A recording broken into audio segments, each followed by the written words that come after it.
If I tell you I've never made amala for my husband in 9 years since we got married, you would never believe me. You would say it's a lie, but that's true. Hello, sweet fingers lovers. It's your favorite elegant chef boss, and on today's episode, I'll be teaching you the easiest way to make your fluffy, silky, and lump-free amala. Let's get right into it. And P.S. This is a story time. So that's your amala, that's your elubo, that's your yam flour. You're just going to add water on fire. Make sure your water is very boiling. Make sure it's boiling. It gets to a boiling point, and then you're just going to scoop a little out of it, just like that, before you proceed in adding your yam flour. And once you're turning your yam flour, you're just going to mix this continuously, and then you just start to mix it until it forms together.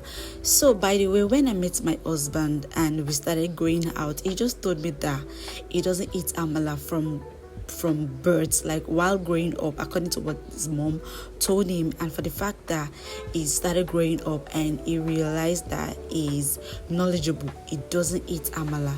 And I just asked him why. He just told me he doesn't like it for no reason. And then his mom told me the first day we met, introduced me to his mom, and his mom told me my son does not eat amala. And I just laughed and I said, okay, he has already told me that already. So for 9 years we've been together, I've never made amala for him, and I just don't question it. I make all the things. I make my ewedu, I make my soup, my omiobe, but amala itself, that's the yam flour, this that you're saying, I've never made it for him. So I was on my own when Uncle just called me and said he wants to eat amala, that I should make amala. And I just looked at him and I said, really? That I thought you were allergic. He said, no, that I'm not allergic. I said, me, I forgot. You just told me that you don't eat amala, and I've never questioned it for you, that I just always buy amala. I don't make it in the house. He said, really? I said, yes. I said, okay. So I went to the market. I bought my yam flour. I made my ewedu, my omiobe, and my abala.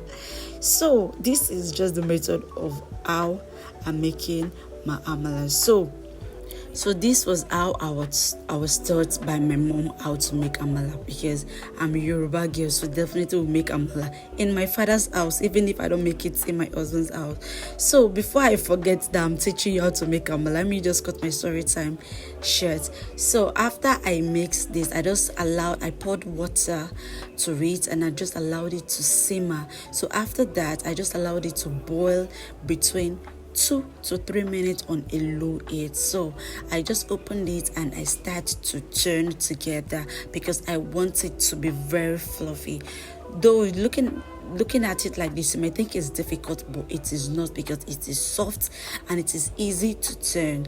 And recently most people prefer to use hand mixer to mix this. That's the electric hand mixer. You can use it to mix this if you don't have strength to turn it, but it is so easy. So this is how it looks like. So after all this thing, I just served my husband, and my husband he was just looking at it like, that if anything happens to me, what are we going to do? I said, I will call your mother. So I served my husband amala, and on the other hand, I was holding my phone to call his mother in case anything happened, because I was on my own when this man said I should make amala.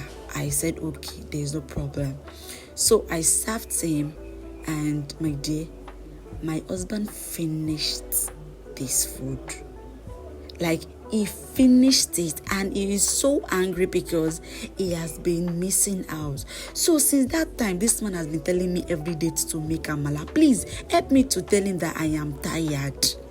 Help me to tell him that I am tired. So let me know what you think about this video. Are you going to recreate this recipe? Do not forget to recreate our other recipes to learn how to make your easy and affordable food. And thank you so much for watching my videos. I'll be seeing you in the next. Bye.